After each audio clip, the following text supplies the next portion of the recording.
अस्सलाम वालेकुम स्टूडेंट, मेरा नाम नुमान खालिद है और आपको यूट्यूब के इस मुफ्त चैनल होम ऑफ अकाउंटेंसी पे खुशामदीद कहते हैं। प्यारे बच्चों, आज हम लोग जिस टॉपिक के बारे में बात करेंगे ये हमारे पास है average relief, separate block of income and advance tax. इससे पहले कि हम लोग डिस्कशन का आगाज़ करें, जो व्यूअर्स चैनल पे नए हैं उनसे गुजारिश है कि आप चैनल को सब्सक्राइब कर दें, नोटिफिकेशन का साइन प्रेस कर दें ताकि आपको आने वाले हर नए लेक्चर के बारे में बर वक्त इत्तला मौसूल हो सके। प्यारे बच्चों, इस लेक्चर से मुतल्लिका आपको नोट्स चाहिए हो तो आप मेरे व्हाट्सएप नंबर पर रब्ता कीजिएगा। मैं कोशिश करूंगा कि आपको जल्द ये डेटा ट्रांसफ़र कर दूं ताकि आपके काम आ सके। अच्छा बच्चों, ये क्योंकि टोटल इनकम के बाद का पोर्शन है और हम इसको सीक्वेंस वाइज लेके चलते हैं, तो जो प्रीवियस लेक्चर है वो आपके लिए इंतहाई वैल्यूएबल है। तो आपसे गुजारिश है कि आप वो प्रीवियस लेक्चर, जो लेक्चर नंबर 14 है और इससे प्रीवियस जो लेक्चर है वो एक दफ़ा आप अटेंड करें। और जो लेक्चर नंबर 14 का डेटा है वो मैं कुछ यहाँ पे कॉपी भी कर देता हूँ और रिकॉल भी कर देता हूँ।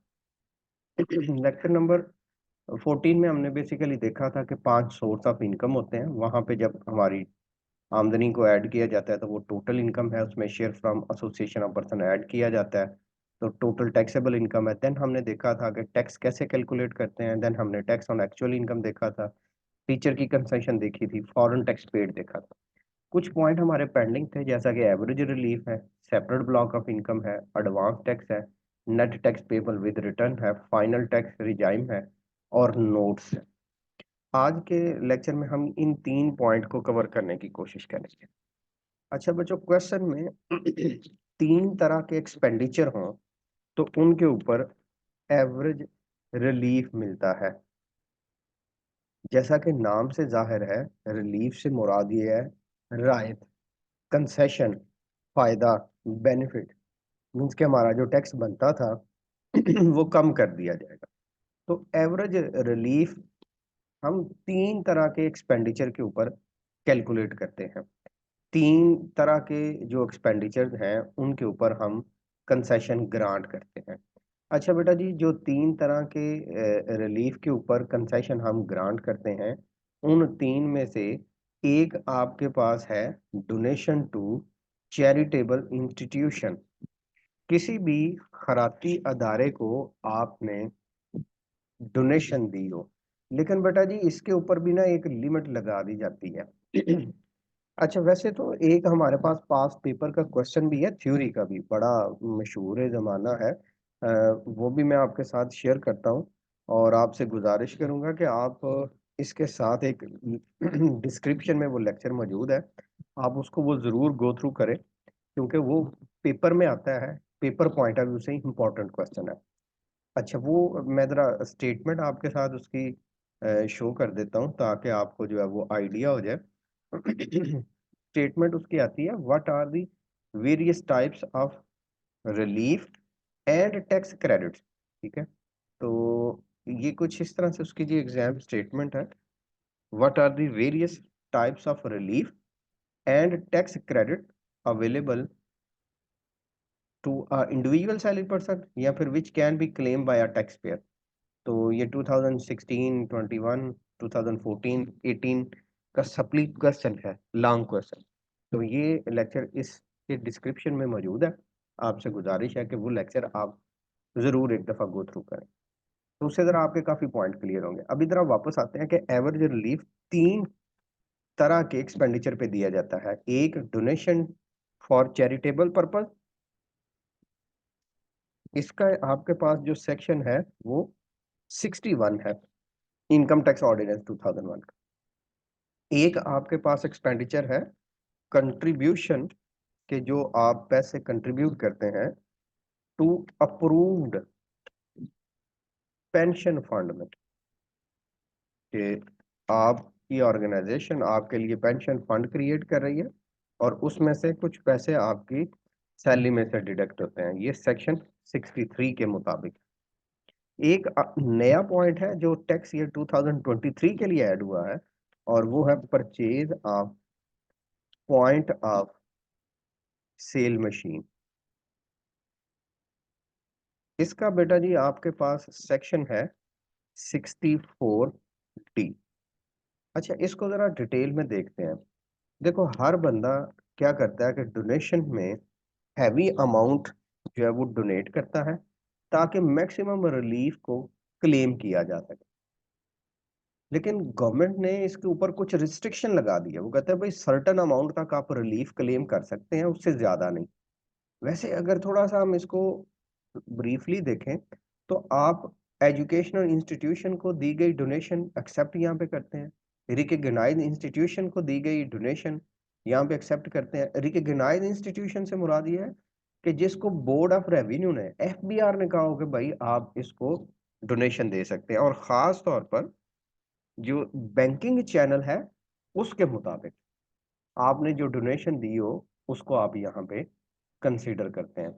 अलबत्ता जो बैंकिंग कंपनी है उसको कहा जाता है कि आप 20%, और बाकी जो मैटर्स हैं उनमें आप 30% के हिसाब से टैक्स कंसेशन ले सकते हैं। ये जब आप थ्योरी का पॉइंट पढ़ेंगे तो आपको काफी पॉइंट जो है वो क्लियर होंगे, इसकी एडमिसिबिलिटी के मुतलका, इसके टैक्स पेयर के मुतलका, वगैरह वगैरह। अच्छा, अभी आपने सिर्फ इसमें इतना पॉइंट याद रखना है कि जो इसके ऊपर आप कंसेशन कैलकुलेट करते हैं इसमें दो ऑप्शन होती हैं। एक तो आपके पास गिवन अमाउंट है जिसके ऊपर आप रिलीफ दे सकते हैं, या फिर 30% ऑफ एक्चुअल इनकम। जो क्वेश्चन में एक्चुअल इनकम होगी आप उसका 30% लेंगे, और दूसरा आप जो अमाउंट ऑफ डोनेशन मेंशन की गई होगी उसका कंपैरिजन करेंगे। इन दोनों में से जो लोअर वैल्यू होगी उसके ऊपर आप रिलीफ कैलकुलेट करेंगे। ठीक है, यहाँ पे आप लिख लीजिएगा, चाहे lower value will be admissible, कि जो छोटी वैल्यू है वो एडमिसिबल होगी किसके लिए? फॉर टैक्स, टैक्स के लिए। अच्छा जी, फिर है contribution to approve pension fund, कि अगर किसी भी इंप्लॉई ने किसी अप्रूव पेंशन फंड में कंट्रीब्यूट किया है तो उस सूरत में उसकी एज के हिसाब से उसके बेनिफिट जो है वो वेरिएट करते हैं।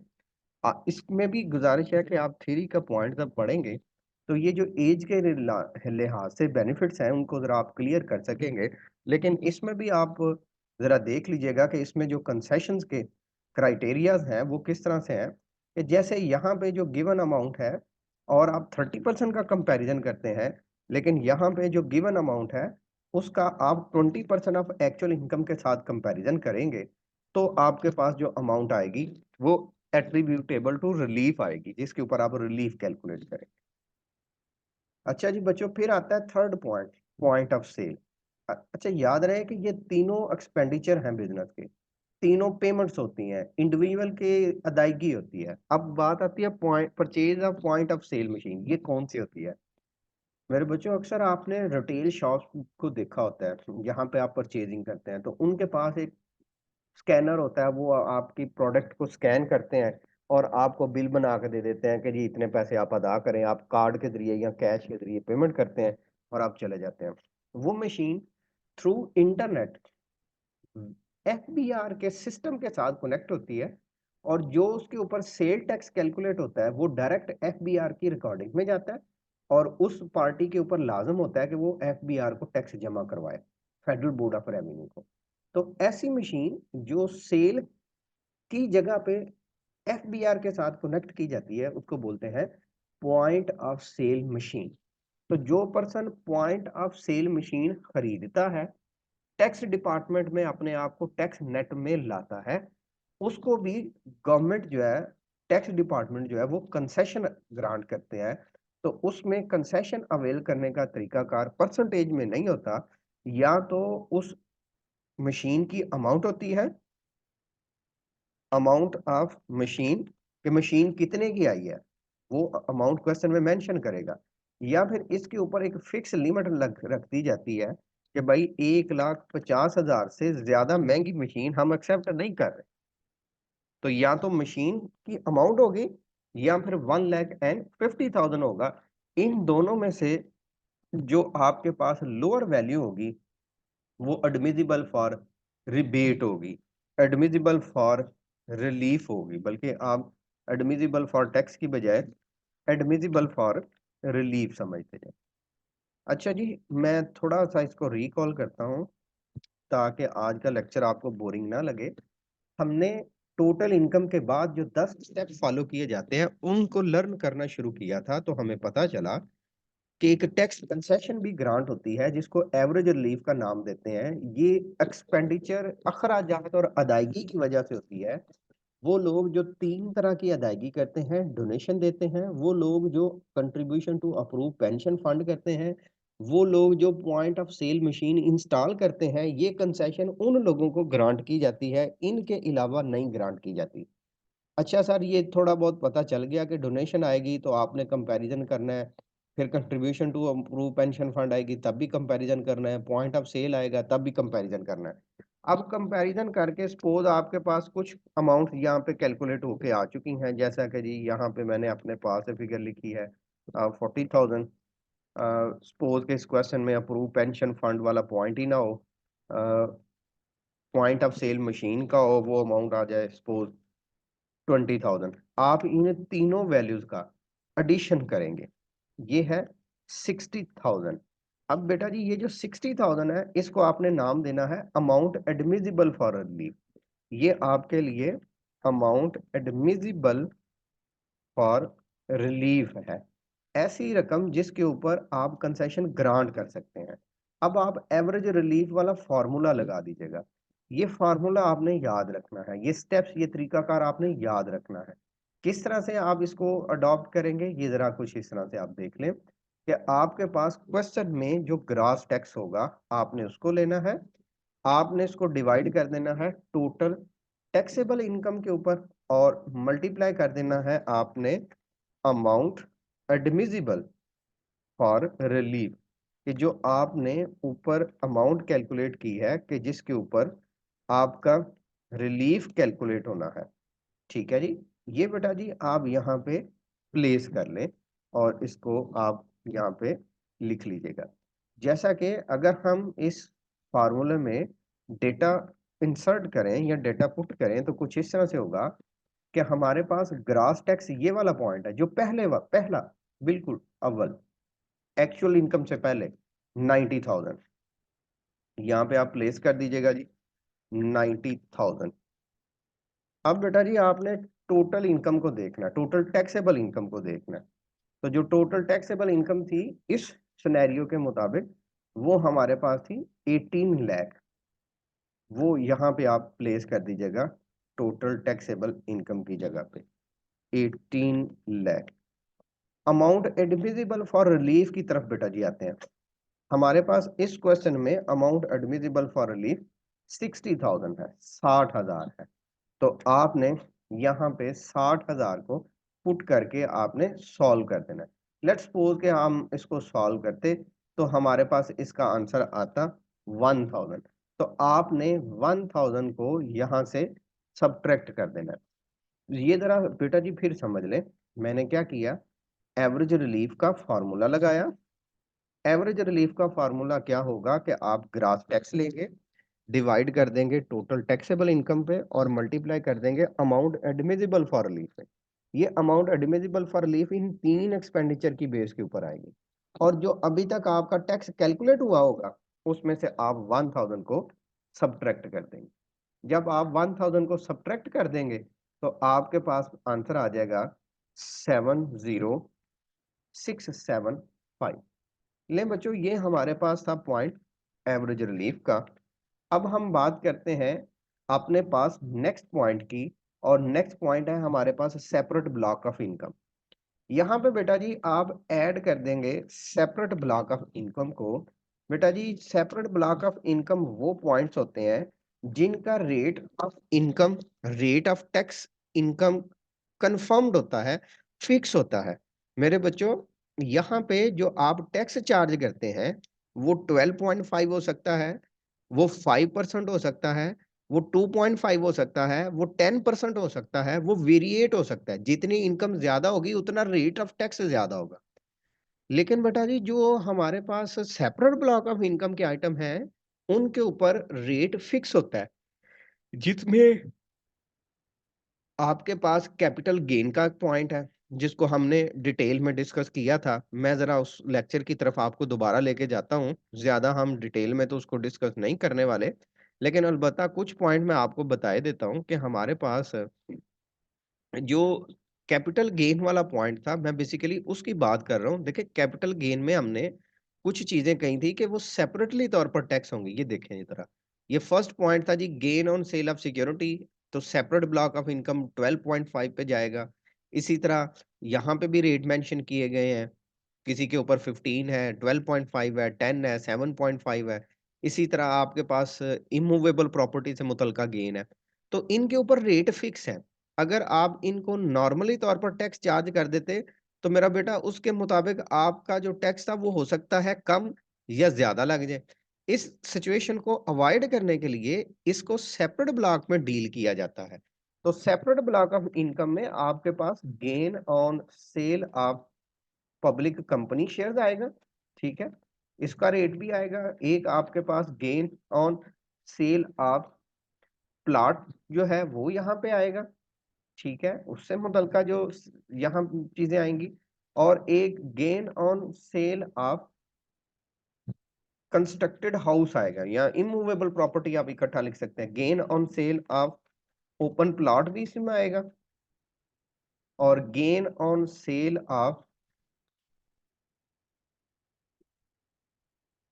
कंस्ट्रक्टेड हाउस, ठीक है? या कंस्ट्रक्टेड प्रॉपर्टी जिसको आप कह सकते हैं वो आएगा। तो इन तीन से मुतल्लिका जो बेटा जी गेन होगा, उसको हम लोग सेपरेट ब्लॉक ऑफ इनकम में डिस्कस करेंगे। इसके अलावा भी कोई पॉइंट हो सकते हैं जिसको हम लोग न्यूमेरिकल में डिस्कस करेंगे, लेकिन अभी जरा लाइटर मूड में सिर्फ इतना ही कि gain on sale of income, gain on sale of share, gain on sale of open plot, gain on sale of house को हम यहाँ पे डील करेंगे। सपोज इनमें से कोई भी पॉइंट मौजूद होता, सपोज के जी gain on sale of public company shares है, वो है 1 लाख, तो आप इसका 12.5% या जो इसके मुताबिक इसका रेट होगा वो आप चार्ज कर देते हैं। तो इसको डायरेक्ट आप आउटर कॉलम में ले लीजिएगा। आपके पास जो अमाउंट आएगी उसको आप यहाँ पे प्लेस कर दीजिएगा। जैसा कि यहाँ पे अमाउंट हमारे पास आ रही है 83,175। अच्छा मेरे बच्चों, अब आते हैं एडवांस टैक्स की तरफ। क्वेश्चन में मौजूद होगा कि हमारे पास एडवांस टैक्स इतना है, हम इसको लेस कर दिया करेंगे। एडवांस टैक्स लेस होगा। एडवांस टैक्स से मुराद ये है कि हमारी इनकम में से, या हमारी हमें पेमेंट करते हुए, या किसी भी और पॉइंट के ऊपर हमारा पहले से टैक्स डिडक्ट हो चुका है। तो जितना भी एडवांस टैक्स क्वेश्चन में मेंशन होगा उसको हम यहाँ से लेस कर देंगे। इसकी मुख्तलिफ कंडीशन हो सकती हैं, जैसा कि हमने फर्स्ट न्यूमेरिकल किया था, तो उसमें भी हमें 2-3 जगहों पे एडवांस टैक्स मिला था। तो क्वेश्चन में वो बकायदा मेंशन करेगा कि ये आपके पास एडवांस टैक्स है, ये ऐसा क्लू छोड़ देगा जिससे हमें पता चल जाएगा कि ये एडवांस टैक्स है। हमें अभी के लिए इसको ये याद रखना है कि एडवांस टैक्स की जब भी अमाउंट आएगी वो लेस हो जाएगी। सपोज कि हमारे पास ये 20,000 आ जाता है। अच्छा मेरे बच्चों, यहाँ पे जो अमाउंट आ जाएगी वो आपके पास 63,175 है, और इसको आप नाम दे देंगे net tax income tax payable with return. यहाँ पे एक इंपॉर्टेंट पॉइंट अंडरस्टैंड किया जाए, देन हम लेक्चर आज का वाइंड अप कर लेंगे। ऐसा मुमकिन हो जाता है कि यहाँ पे जो टैक्स आप कैलकुलेट करके आए हैं 83,000, यहाँ पे आपके पास आ जाए 13,000, 13,000, जबकि एडवांस टैक्स आपका 20,000 बनता हो। इस सूरत में मेरे बच्चों आपने income tax payable with return फिर नहीं लिखना। इस सूरत में आपका रिफंड क्लेम होगा। आप उसको लिख सकते हैं claim of income tax refund, कि आप इनकम टैक्स रिफंड कैलकुलेट करेंगे। आपको टैक्स कंसेशन मिलेगा, आपको पैसे वापस मिल जाएंगे, आपका इनकम टैक्स जो आपने पहले अदा किया वो एडजस्ट हो जाएगा। सो ये आपके पास वो पॉइंट थे जिनको हमने आज के दिन में डिस्कस करना था। मुझे उम्मीद है कि आपको इसकी समझ आई होगी। इंशाल्लाह बेटा जी हाजिर होंगे एक नए लेक्चर में, जिसमें हम लोग अपने ये वाले 2 point, FTR final tax regime, और कुछ इंपॉर्टेंट नोट्स और अदर पॉइंट्स को कंसीडर करेंगे, जो हमारा लेक्चर नंबर 16 होगा। इंशाल्लाह हाजिर होंगे नए लेक्चर में। तब तक आप अपना ख्याल रखिएगा, दुआ में याद रखिएगा। अल्लाह हाफ़िज़।